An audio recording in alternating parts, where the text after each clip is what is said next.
What's up, hockey fans? Welcome to the Wraparound, brought to you by the Hockey News and presented by Sticks.com.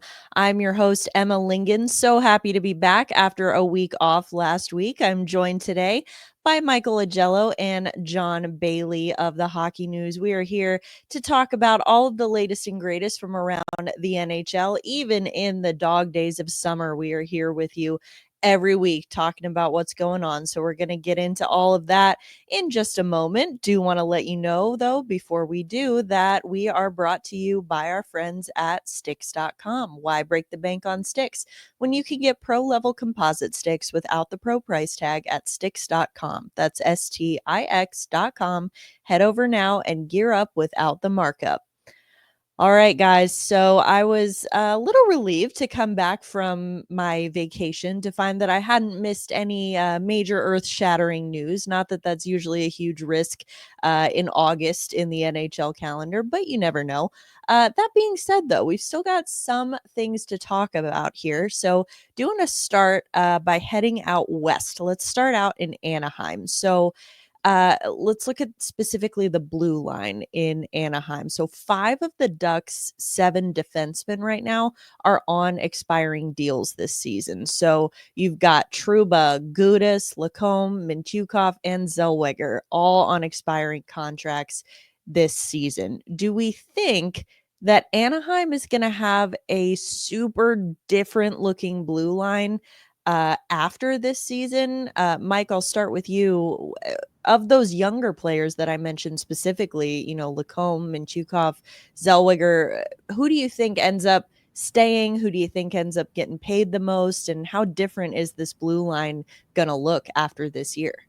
Well, of the five defensemen, I think four of them will be back after next year. I can't see both Gudis and Trouba leaving via unrestricted free agency. Gudis is 35 years old. So I could see Trouba, after making $8 million on his last contract, maybe taking a little less to stay in sunny Southern California. Gudis at 35. I mean, I'm sure he'd like to stay, but maybe they'll say, that's it. And we've got a lot of young defensemen coming up. The three defensemen you mentioned, Solberg was a high draft pick, and he's 19 years old, but he probably will come around in a year or two. As for the three and who will make the most, I think. That's complicated. I think Lacombe should make the most. He had 43 points last year, but could it be a Bowen Byram situation where the guy wants to take a bridge deal because he wants to get closer to unrestricted free agency and sees the cap going up, whereas a Mintyukov or a Zellweger might be willing to take a 7 or 8 year deal, and they would make more on that than Lacombe would on a shorter term deal. So if you balance it all out and all of them had the same length of contract, I think Lacombe would make the most.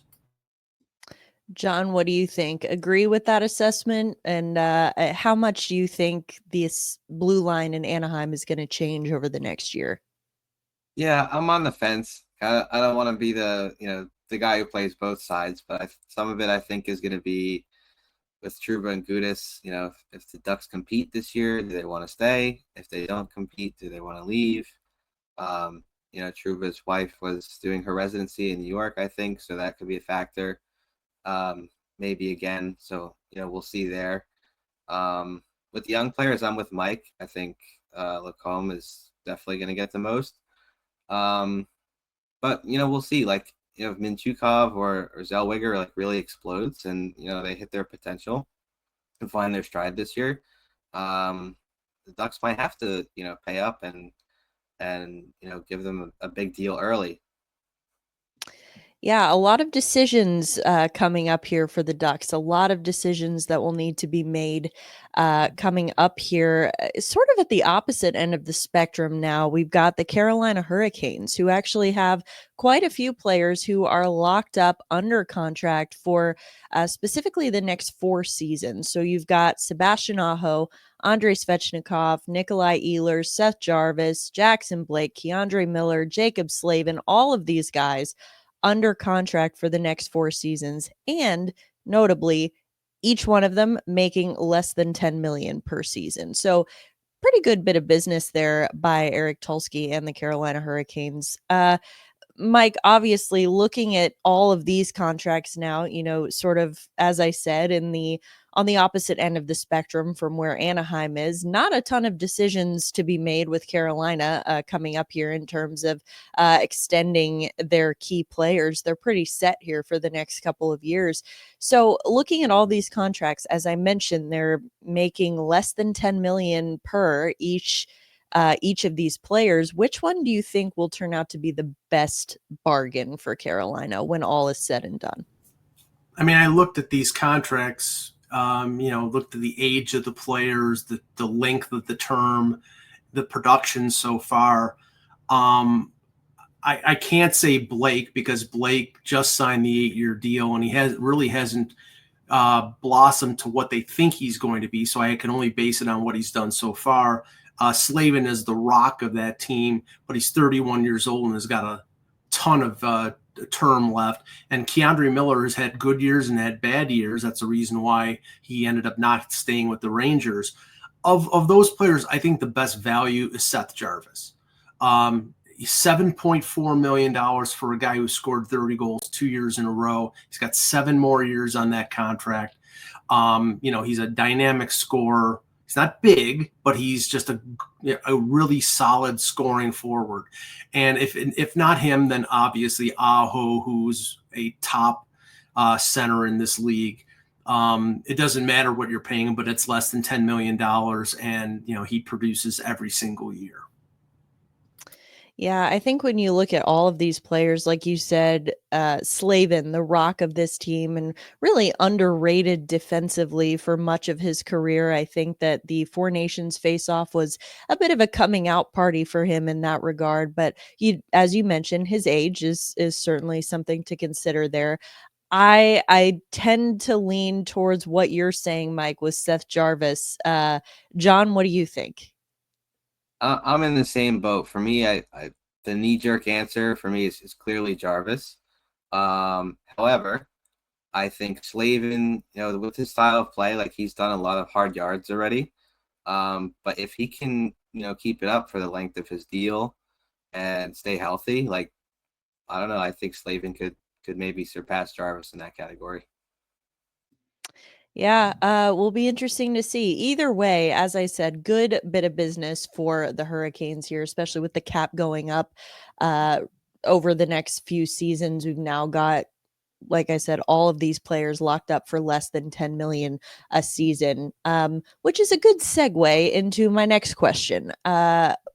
Sticking with the contract talk here, let's talk about Vegas. So obviously Vegas, they signed Mitch Marner to a 12 million AAV contract this offseason with that sign and trade with Toronto. He's now, or the Golden Knights now, are going to have to come up with a new contract for Jack Eichel. He's due at the end of the 2025-26 season.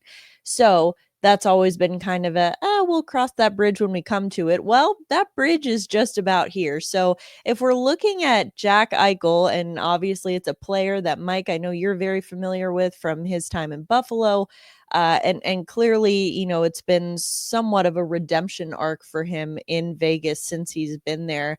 And knowing that they're now paying Marner $12 million a season, do you think Eichel is going to ask for more? And if so, or even if he doesn't, do you think he deserves more than Marner does? He'll definitely ask for more. If you look at the situation with Vegas, you've got 2 players, veteran players, who one in Alex Pietrangelo, who may never play again, another in Mark Stone, who is always in and out of the lineup. They both have 2 years left on their contracts. With Pietrangelo, he's going to go on LTIR, so they'll have room, and it's probably LTIR for the next 2 seasons. Marner got $12 million, and he didn't win a cup with Vegas. Eichel did, and Eichel was an integral part of that cup victory. So I'm sure that his agent, I think it's Peter Fish, will ask for 13 and a half. I think Kelly McCrimmon will try to keep him as close to that 12 as possible. But percentage of cap, the 12 million this year and the 12 million next year, it'll actually be lower because the cap is going up. So I think if you prorate it, it's probably going to end up being 12.5 to 12.75 million a year. Yeah, I think I agree with you. I think if you're Jack Eichel's agent and you're not asking for at least 12 million, if not more, then you're not doing a very good job. Just knowing what the market is and knowing that that's what's happened with Marner in Vegas. John, what do you think? Do you think that I think we can all agree he's probably going to ask for more than what Marner's making, but do you think that he deserves it? Yeah, I would say so. I mean, I wouldn't say it's like, he's blowing Marner out of the water, maybe by a million or two, just because of how thin the center position can be around the league. Like, I cover the Flyers, so yeah, it's easy for me to say that. I think Eichel can maybe ask for, 13, 14, 15, realistically. Does Eichel want that? Does he want to take less to, form a long-term partnership with Marner to try and win? I guess we'll see, but I think he's totally deserving, and I think he's, well within his rights with, the way he's played the last few years to ask for that.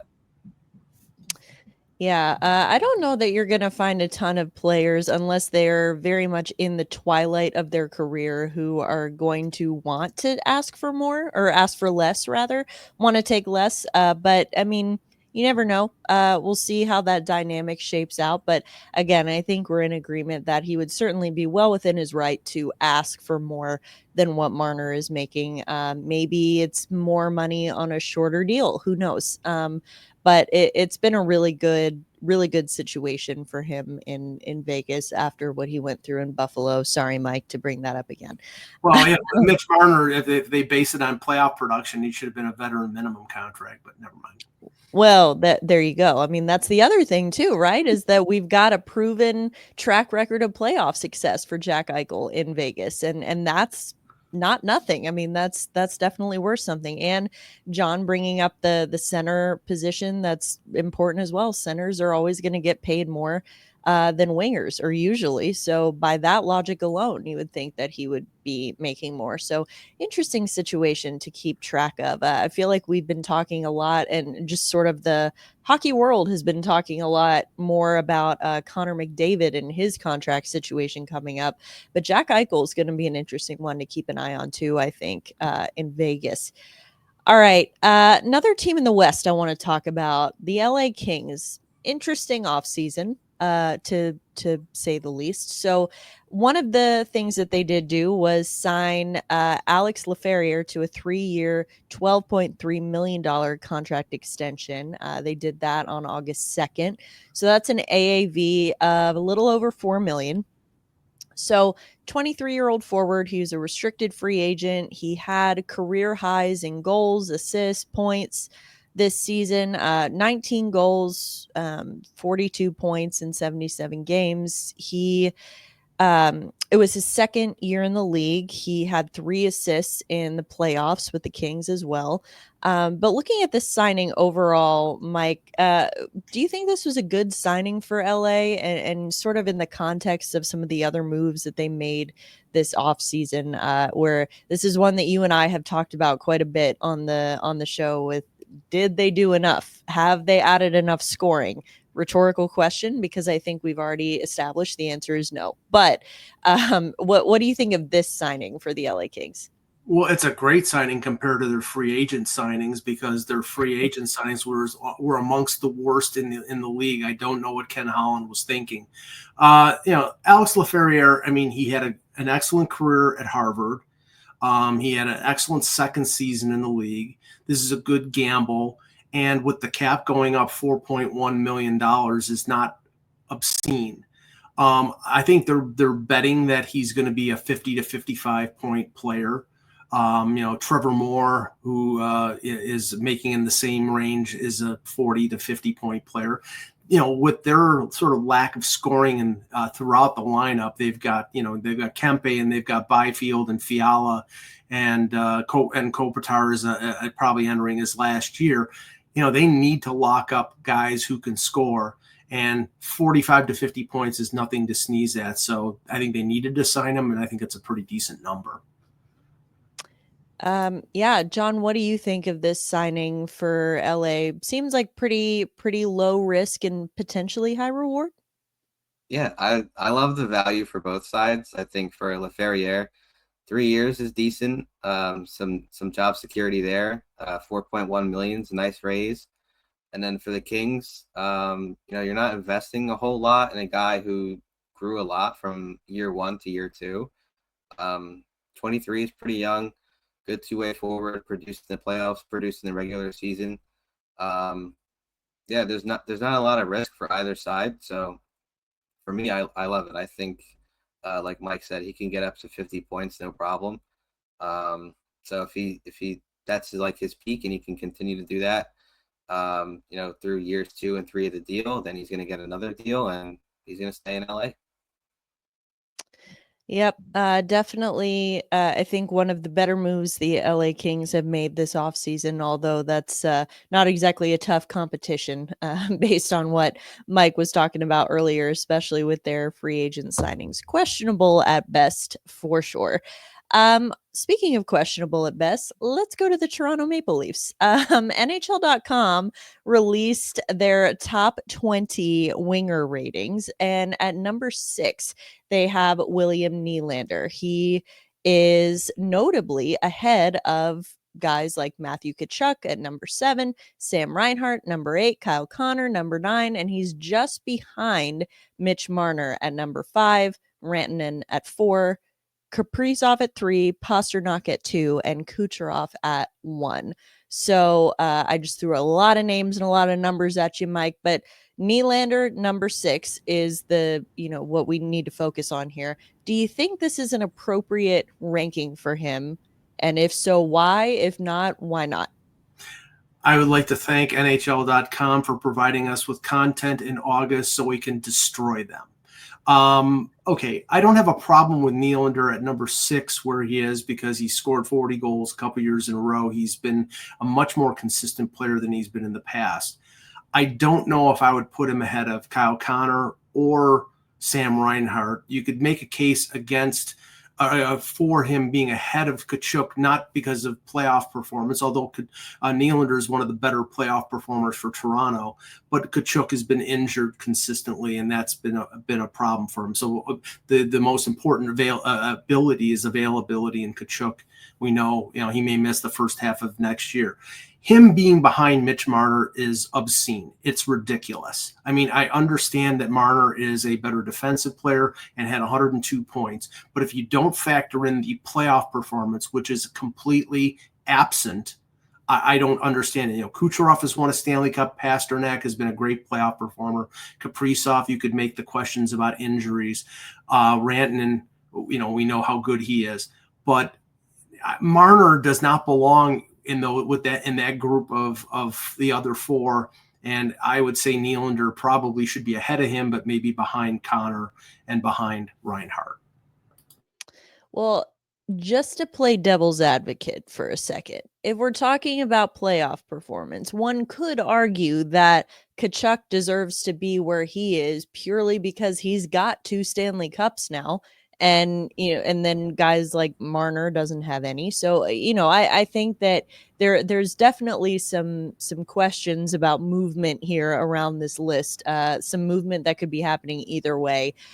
John, what do you think about this ranking of Nylander, but also just sort of this ranking overall of the top 8 or 9 wingers here? I don't mind it. I don't think like it's unfair for him to be at 6. I think I would probably have Tkachuk and Reinhart both ahead. But like Mike said, Nylander still has had great years, several years in a row. So for me, it's not unfair that he's there. Maybe he benefits from the Toronto bump a little bit, being just outside the top 5 with Marner right ahead of him. Maybe a guy like Jesper Bratt, who was a little bit lower on the list, I think 11th. Had more points than Nylander. Jack Hughes missed the last 2 months of the year. So he did a lot of heavy lifting. Like, to see a guy like that get some recognition would be nice. But I don't mind where Nylander is. Yeah, the Toronto bump is a good thing to mention as well here, I think. But But I'll say this, Emma. If we're going to boost Kachuk ahead of Nylander because of the 2 cups, you have to boost Reinhart because he won the same 2 cups. So they obviously did not factor that in, and that's why I'm a little puzzled. I mean, is this a regular season listing? Is this a all-inclusive listing?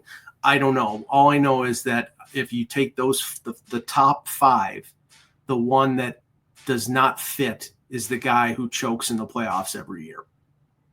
well, and to your point, I think it matters what criteria are being used for this Correct. ranking, because you've got things like not just regular season versus playoff performance, but I think things like you mentioned Marner better defensively. You've got guys like Pasternak, who I will say, I mean, he was pretty low on my ranking. I think he was the last one, but I put Pasternak's name in for my heart ballot this year, just because I think if we're talking about most valuable player to his team, that's where I think a guy like Pasternak or Kaprizov, I think, would probably fall into that category as well. So it's a little nebulous, and that's probably by design to make sure that, we don't know exactly what the criteria are here. But, things like the Toronto bump, like John mentioned, also probably factor in as well. So lots of things to consider, but still gives us plenty to talk about in August, of all times in the NHL calendar. So we appreciate that. Um, all right, let's head over to Vancouver. Recent interview at Sweden's orientation camp for the 2026 Winter Olympics. Obviously, Elias Peterson was there. He called this upcoming season for himself a revenge season. Obviously, he was disappointed with his performance in the 2024-25 season. Need we all be reminded of the soap opera that was the Vancouver Canucks locker room, as long as Elias Pettersson and JT Miller were there at the same time? It was just it all, again, speaking of content, it gave us plenty to talk about on the show every week. But interesting how Miller was traded and still Pettersson did not dramatically improve his performance. So he's calling this a revenge season. Maybe I'm not sure revenge against whom. Maybe his doubters, his critics, himself. Who knows? But that's how he framed it for this upcoming season. So with that in mind, we're assuming he's got some measurable goals that he'd like to accomplish. Mike, do you think that Pettersson can reach the goal of, say, 100 points this upcoming season like he did in the 22-23 season when he got that big contract from Vancouver? Or do you think that was more of a one-hit wonder situation? I think he topped out at the 102-point mark. I mean, if they get 85 to 90 points out of him, I think Patrick Alvin and Jim Rutherford will be ecstatic. I mean, you're looking at a guy here who had 45 points last year. That's not Elias Pettersson. At least that's not the Elias Pettersson we thought we were going to see. I'm sure he's gotten in better shape. I'm sure he's tried to clear his mind. All these things to sort of clear the road to, being a better player and being the number one center that they need him to be. But he's got to produce, and he's also got to stay healthy. And in the past, that's always been an issue because he's a smaller player. If he can stay healthy, if he is strong on the puck, and if he is as creative as we know he can be, then I don't see why 85 to 90 points is not achievable for him. I would just like to go on record as saying I was not a fan of that contract when they gave it to him. I thought it was jumping the gun a little bit. But I mean, again, we've seen so far he has not quite lived up to it. But again, expecting any player, I think, to replicate that kind of production year over year is a lot to ask. So, John, what do you think is a reasonable expectation for Pettersson this upcoming season with Vancouver? For me, it's got to be 80 to 90 points. I think now that Miller's gone, the team is weaker, which is going to mean harder matchups for Pettersson. Putting a lot on his shoulders, which, as the contract says, he has to take that responsibility, which is good, to see him do that. Will he do that? That's the golden question. I don't see the support around him being that great. So I would say 80 to 90. As for going to 100 points, obviously not this year, but I am a believer in, whatever you do once, you can do twice. So we'll see if the Canucks can improve the roster year over year and get him some more help after losing Miller. But right now, I say no. Yeah, it's interesting. You hear a lot of the chatter coming out of Vancouver around Pedersen and that whole situation is that he had not quite taken on the burden or the pressure of being the number one guy, that comes with the kind of contract that he was awarded. And it's kind of like, well, if you don't want to be the guy, then you shouldn't be making that kind of money, I think. And so him calling this a revenge season is interesting to me. And I am more interested, not as much. I mean, of course, I'm interested to see how he performs, on the ice and what his numbers are by the end of the season. But I'm a little interested to see how he handles it sort of mentally, emotionally, because it seemed like that was a big sort of sticking point for him, especially in this last season, was just not being able to take on the mental and emotional pressure that came with that contract and with that assumption that he's going to be the guy who carries the team in Vancouver. So I think that he's still got some maturing to do, and I think that it'll be interesting to see how much he's done that, if at all, this season. Um, all right. Want to wrap up here with one question for both of you. Um, one thing that we've talked about a lot on the show in the past is goaltending. And obviously, we've talked about it in several different contexts. We've talked about it in terms of the Four Nations and the Olympics with things like, is Jake Ottinger going to overtake Connor Hellebuck as the number one US goaltender? Is Canada gonna actually surprise us and give us some more goaltending options than Jordan Binnington? But we talk about it a lot. And we kind of have a pretty good understanding right now of who the best goaltenders in the league are. My question for you, Mike, I'll ask you first, is who do you think will be the NHL's best goaltender 5 years from now, and why? Well, I looked at this and you look at the young goalies in the league right now, the guys who are either not in the NHL or just establishing themselves, and they're 22, 23, 24 years old, like Dustin Wolf is 24. They would be 29. They would be in their prime in 5 years. Whether Wolf or Wallstedt or Devin Levi or Askarov, they're at the right age that at that point they'll be in their prime. But we know goaltenders can be in their prime longer than skaters. So their prime could be 31, 32 years old. And that's why I would say Ottinger is the guy, because Ottinger is 26 right now. Ottinger, Jeremy Swayman, who had a bad year with Boston, they're both 26. If you look at the guys who are the best goalies right now, like Shesterkin and Hellebuck, they're in their either late 20s or early 30s. So it would be a stretch to say that those guys would be the best goaltender in the league at that point. So if I had to pick one, I would say Jake Ottinger. All right, that's a good one. John, what do you think? For me, it's a tough one. Dustin Wolf had a great year this year, but I don't know if the Calgary Flames are going to be equally great in 5 years. We'll see how their drafting is going. But on that note, I like Yaroslav Askarov for that reason, because I think the Sharks have been cooking in the draft. Askarov is still young. He's got plenty of NHL experience. He's probably going to end up being the starter this year. I think for the first time as a full timer at the NHL level. So for me, it's a team game, right? Guys who win Vezina trophies also have good defensive players around them. They have forwards who could score. So for me, the Sharks with Celebrini, Eklund, Sam Dickinson's coming. I think they have a good group that's going to support Askarov, and I think that's going to help him play confident, feel confident, win games, and stop pucks. Well, hopefully no Nashville Predators fans are listening after that, but I think that's an interesting pick. I think I am going to have to go. I promise we did not consult on this before the show, but I also had tabbed Jake Ottinger as sort of my guess for this because, again, I think the timeline lines up. He'll be, what, like you said, 31 in 5 years.